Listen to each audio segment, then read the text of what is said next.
제 이름은 박영자입니다. 올해 70을 바라보는 나이. 제 삶은 오직 아들 도연 하나로 채워져 왔습니다. 남편의 죽음과 아들을 키운 세월.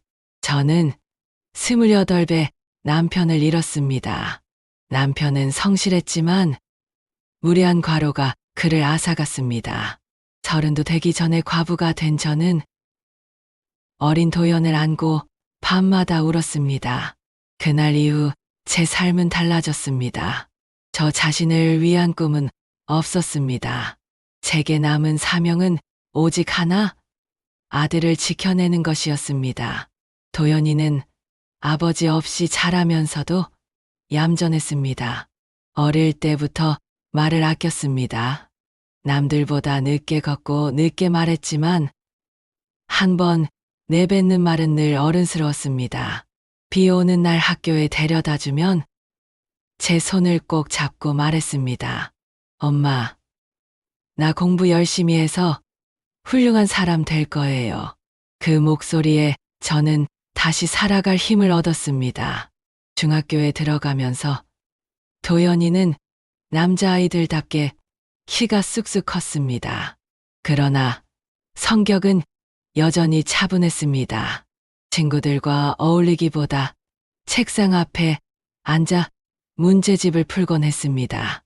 고등학교 때는 가끔 늦게 들어오기도 했습니다. 피곤해 보였지만 방에 들어가서는 꼭 제게 말했습니다. 엄마, 나 괜찮아요. 걱정 마세요.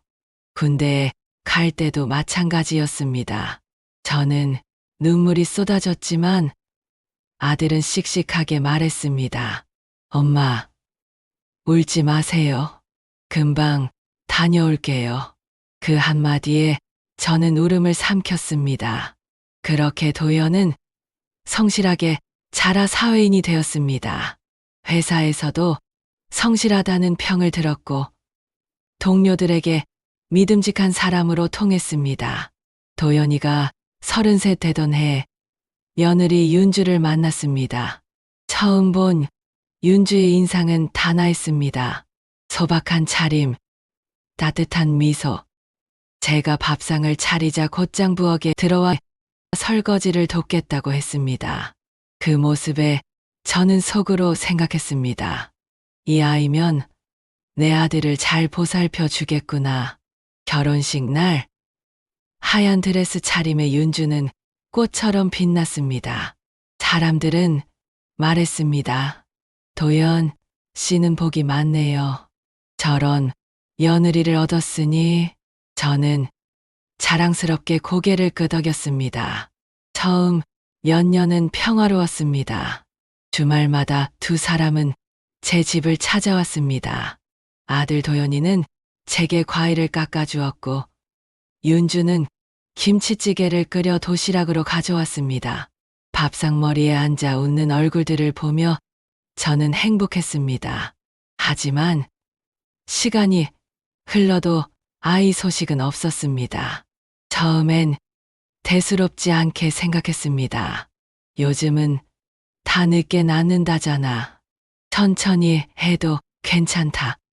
그러나 2년이 지나자 제 마음이 불안해졌습니다. 명절마다 친척들은 물었습니다. 아직 아이 소식이 없대? 그 질문에 저는 얼굴이 달아올랐습니다. 저도 모르게 며느리에게 말했습니다. 윤주야, 병원 한번 가보는 게 어떠니? 요즘은 다 방법이 있대잖아. 그 순간 며느리의 미소가 굳었습니다.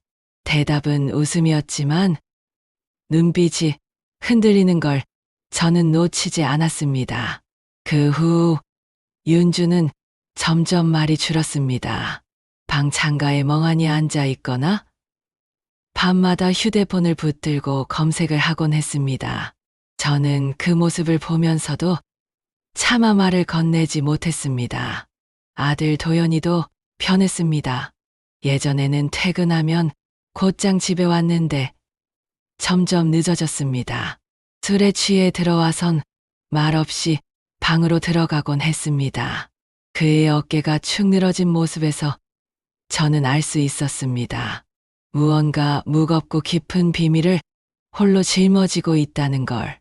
그러던 어느 날 윤주가 떨리는 목소리로 말했습니다. 어머니, 저 임신했어요. 그 순간 제 눈에 눈물이 터졌습니다. 정말이니? 세상에 드디어 손주 소식이 오는구나. 저는 곧장 친척들에게 알렸습니다. 우리 집에도 새 생명이 찾아왔어.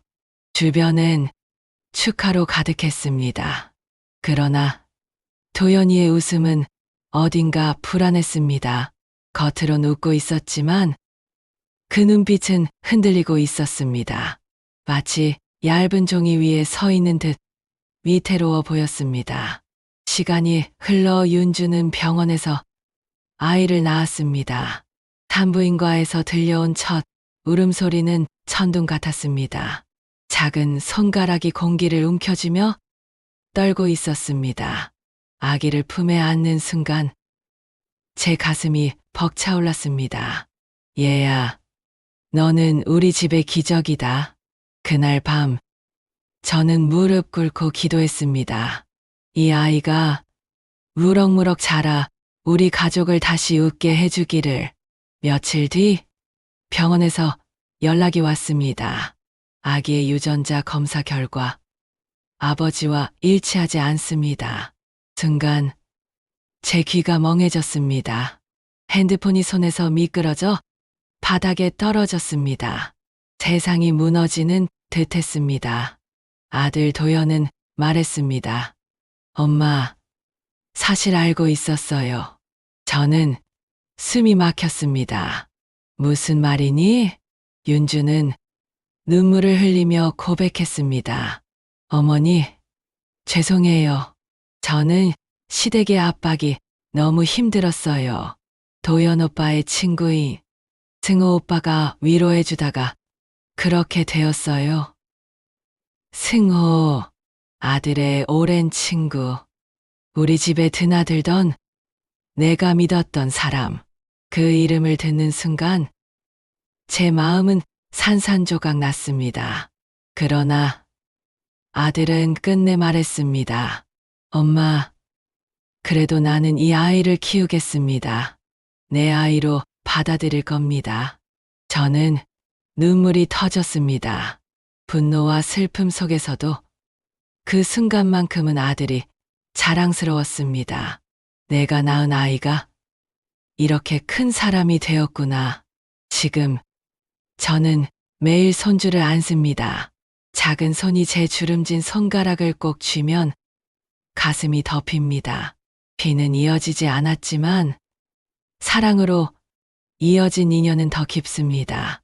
아이는 해맑게 웃습니다. 그 웃음소리를 들을 때마다 저는 후회와 깨달음을 동시에 느낍니다. 저는 매일 제 자신을 탓합니다. 내가 손주를 원한다며 두 사람을 옥죄지 않았다면 이런 일은 없었을 텐데. 그러나 늦게나마 알게 되었습니다.